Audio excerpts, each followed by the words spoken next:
Bengal AAR का एक बहुत ही बढ़िया जजमेंट आया है, बहुत ही वेलकमिंग जजमेंट है। वो एक कंपनी है, रशिया की एक कंपनी है। वो कंपनी चाहती थी कि उसे टैक्स नहीं देना पड़े, इंडिया में जिस कंपनी को वो सप्लाई कर रही थी सर्विस उसे टैक्स देना पड़े। लेकिन वेस्ट बंगाल अथॉरिटी ने बोला कि भाई नहीं, आपको यहाँ पे जीएसटी नंबर भी लेना पड़ेगा और आपको उस पर टैक्स का पेमेंट भी करना पड़ेगा। ये उन्होंने बोला रशियन कंपनी को। तो क्या है पूरे फैक्ट, आइए देखते हैं। तो जो रशियन कंपनी है यहाँ पे इंडिया में वो एक इंडियन कंपनी के साथ कॉन्ट्रैक्ट करती है। जो इंडियन कंपनी है उसका नाम है BCCL, Bharat coking coal limited. तो इंडियन कंपनी के साथ BCCL के साथ वो एक कॉन्ट्रैक्ट करती है सप्लाई ऑफ सर्विसेज का, मेंटेनेंस और रिपेयर्स का, कि हम आपके जो प्लांट्स हैं उनकी मेंटेनेंस एंड रिपेयर की सर्विस हम आपको देंगे। और ये रिपेयर की सर्विस चलने वाली है अगले 17 साल तक, लगभग 5000 घंटे एक दिन में हम आपको सर्विस देंगे। अब जो रशियन कंपनी है वो ये बोलती है कि भारत की जो हिंदुस्तान की जो कंपनी है BCCL, उसके लिए अगर वो हमसे ये सर्विस ले रही है तो उसके लिए ये section 2 subsection 11 of IGST act के हिसाब से इंपोर्ट ऑफ सर्विस है। और अगर ये इंपोर्ट ऑफ सर्विस है तो नोटिफिकेशन नंबर 10/2017 28 जून 2017 IGST रेट, नोटिफिकेशन नंबर 10/2017 28 जून 2017 IGST टैक्स रेट के हिसाब से अगर इंपोर्ट ऑफ सर्विस होती है तो रिसिपिएंट ऑफ सर्विस को रिवर्स चार्ज में टैक्स देना पड़ता है। मतलब हम जो सर्विस दे रहे हैं भारत की कंपनी को, हिंदुस्तान की कंपनी को, वो उसके लिए इंपोर्ट ऑफ सर्विस है as per section 2 subsection 11 of IGST act और as per notification number 10 2017 IGST rate. आपको इंपोर्ट ऑफ सर्विस पे हिंदुस्तान की कंपनी को RCM रिवर्स चार्ज में टैक्स देना पड़ेगा। अब उन्होंने ये क्यों बोला कि 211 में ये इंपोर्ट है, तो सबसे पहले हमें समझना पड़ेगा सेक्शन 2 सबसेक्शन 11। 3 कंडीशन वो बोलता है जिस केस में इंपोर्ट होता है। पहली कंडीशन है location of service provider is outside India, कि जो सर्विस प्रोवाइडर है उसकी लोकेशन होनी चाहिए आउटसाइड इंडिया। दूसरी कंडीशन है location of service recipient is in India, service recipient की होनी चाहिए इंडिया में। तीसरा प्रोविजन बोलता है place of supply is in India. ये 3 कंडीशन अगर फुलफिल होती है तो माना जाता है इंपोर्ट ऑफ सर्विस। तो आपको लग रहा होगा कि ये रशिया की कंपनी है तो पहली condition location of supplier is outside India, पहली कंडीशन फुलफिल हो रही है। दूसरी कंडीशन है कि location of recipient is in India, Hindustan की कंपनी को सर्विस मिल रही है तो दूसरी कंडीशन भी फुलफिल हो रही है। तीसरी है कि place of supply is in India. अब प्लेस ऑफ सप्लाई के लिए हम चलते हैं section 13 subsection 3 close A of IGST act. Section 13 उस केस में है, प्लेस ऑफ सप्लाई निकालते हैं इसमें, उस केस में या तो सर्विस प्रोवाइडर की लोकेशन आउटसाइड इंडिया हो या सर्विस रिसिपिएंट की लोकेशन आउटसाइड इंडिया हो। तो सेक्शन 13 सबसेक्शन 3 और क्लोज A बोलता है कि अगर आप सर्विस दे रहे हो किसी ऐसे गुड्स के केस में जो रिसिपिएंट ने आपको वो गुड्स दिया है उस पर आप सर्विस दे रहे हो, उस केस में location of goods will be the place of supply. अब जो लोकेशन ऑफ गुड्स है, लोकेशन ऑफ जो प्लांट है जिस पे सर्विस देगी रशियन कंपनी हिंदुस्तानी कंपनी को, तो वो लोकेशन है इंडिया में, तो प्लेस ऑफ सप्लाई हो जाएगी इंडिया।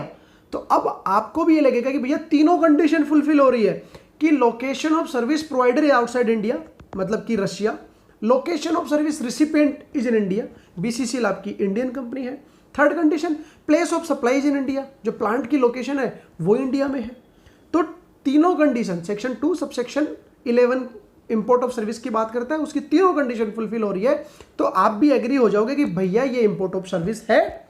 और नोटिफिकेशन नंबर 10 में साफ लिखा है अगर इंपोर्ट ऑफ सर्विस हो तो जो सर्विस रिसिपिएंट है मतलब कि BCCL हिंदुस्तानी कंपनी, उसको रिवर्स चार्ज में टैक्स देना पड़ेगा। ये बोलना था रशियन कंपनी का, लेकिन नहीं, वेस्ट बंगाल अथॉरिटी बहुत ही बढ़िया जजमेंट लेके आई। उन्होंने बोला कि भाई अब तू रुक जा, आपने हमें सारे सेक्शन गिना दिए हैं, हमने समझ लिया आपकी बात, अब हम आपको विजिट करवाते हैं कुछ और सेक्शन पे, आप ही के एक्ट IGST एक्ट के आप आओ सबसे पहले सेक्शन नंबर 2 सबसेक्शन नंबर 7 इस पे आओ। ये बात करता है फिक्स्ड एस्टैब्लिशमेंट की। उससे पहले उन्होंने ये बोला, वेस्ट बंगाल अथॉरिटी ने ये बोला कि भाई आपका कॉन्ट्रैक्ट चलने वाला है 17 साल। यहाँ पे आपके ऑफिसर्स, आपके स्टाफ, आपके एम्प्लॉय ये जो प्लांट की लोकेशन है यहाँ पे रहेंगे, दिन रात यहाँ पे काम करेंगे। ये जो हिंदुस्तान की कंपनी है BCCL, उसके एम्प्लॉय और आपके एम्प्लॉय यहाँ पे डेली बेसिस पे काम करेंगे। आपको एनुअली 5000 घंटे यहाँ पे देने हैं, तो 5000 घंटे आप एनुअली दोगे तो आपके एम्प्लॉय यहाँ पे रहने वाले हैं। आपके एम्प्लॉय भी और हिंदुस्तानी कंपनी के एम्प्लॉय भी लॉग बुक में एंट्री करेंगे। तो अगर आपके यहाँ पे 5000 घंटे एम्प्लॉय दे रहे हैं साल में, तो डेफिनेटली आपने यहाँ पे कोई तो ऐसा स्ट्रक्चर बनाया होगा जिससे हम बोल सके कि यहाँ पे भैया सूटेबल स्ट्रक्चर है for human and technical resources का एक सूटेबल स्ट्रक्चर है यहाँ पे जिससे सर्विस दी जा सके। क्योंकि 17 साल कंटिन्यूस आप स्पेयर पार्ट्स की सर्विस दोगे, आप और जो कंपाउंड्स हैं इस प्लांट के वो प्रोवाइड करवाओगे, आप मेंटेनेंस देखोगे इसकी 17 साल कंटिन्यूस, आपके एम्प्लॉयज़ यहाँ रहेंगे। तो यहाँ पे आप एक सूटेबल स्ट्रक्चर तो हो गया आपका ऑटोमेटिकली, जिसे हम बोल सकते हैं कि suitable structure for human and technical resources. अब आप आ जाओ सेक्शन 2 सबसेक्शन 7 जो बात करता है फिक्स्ड एस्टैब्लिशमेंट। फिक्स्ड एस्टैब्लिशमेंट कौन सा स्थान होता है, कौन सा एस्टैब्लिशमेंट होता है कि वो होता है जहाँ पे आपने रजिस्ट्रेशन नहीं ले रखा है बट वहाँ पे एक सूटेबल स्ट्रक्चर है for technical and human resources के लिए एक सूटेबल स्ट्रक्चर है। तो भैया आपका ये जो लोकेशन ऑफ प्लांट है ना, यही आपका फिक्स एस्टैब्लिशमेंट हो गया, यही स्ट्रक्चर सूटेबल स्ट्रक्चर आपका फिक्स एस्टैब्लिशमेंट हो गया। मतलब कि इंडिया में आपका एक फिक्स एस्टैब्लिशमेंट हो गया एज पर सेक्शन 2 सबसेक्शन 7। ये तो उन्होंने बोला कि आपका इंडिया में एक फिक्स एस्टैब्लिशमेंट है। अब आप आओ सेक्शन नंबर 2 सबसेक्शन नंबर 15 पे। वो बात करता है location of supplier of service. Location of supplier of service की बात करता है। वो क्या बोलता है section 2 section 15 location of supply of service की क्या बात करता है कि अगर आप ऐसी जगह से सर्विस दे रहे हो जहां से आपने रजिस्ट्रेशन नहीं ले रखा है बट आप फिक्स एस्टैब्लिशमेंट से सर्विस अगर दे रहे हो तो आपके फिक्स्ड एस्टैब्लिशमेंट को ही location of supplier of service मान लिया जाएगा। तो भाई रशियन कंपनी आप सर्विस दे रहे हो आपके फिक्स एस्टैब्लिशमेंट, जो हमने बताया कि सेक्शन 2 सबसेक्शन 7 के हिसाब से इंडिया ही आपका फिक्स एस्टैब्लिशमेंट ऑफ बिजनेस है, तो location of supplier of service मानी जाएगी fixed establishment of India, that is India. अब सेक्शन 2 सबसेक्शन 11 जो आप हमें बता रहे थे इंपोर्ट ऑफ सर्विस की पहली कंडीशन कि location of supplier must be outside India, और हम रशियन कंपनी हम तो बाहर बैठे हैं, नहीं।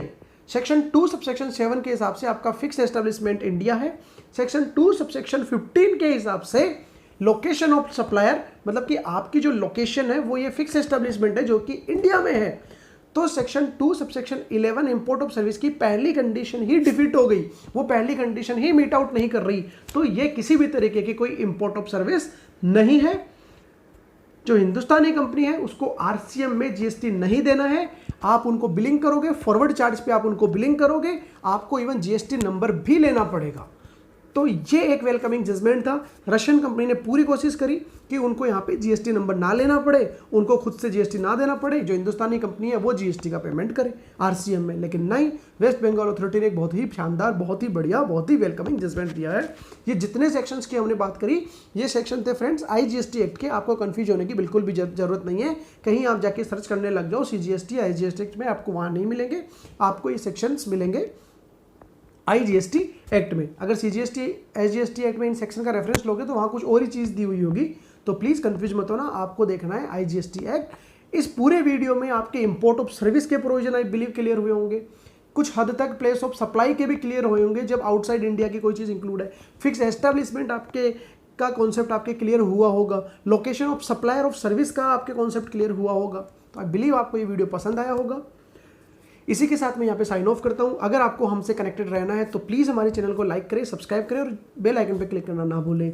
मिलते हैं किसी अगले वीडियो में किसी नई अपडेट के साथ, किसी नए नोटिफिकेशन के साथ, किसी नए सेक्शन के साथ। Thank you so much. जय हिंद, जय भारत।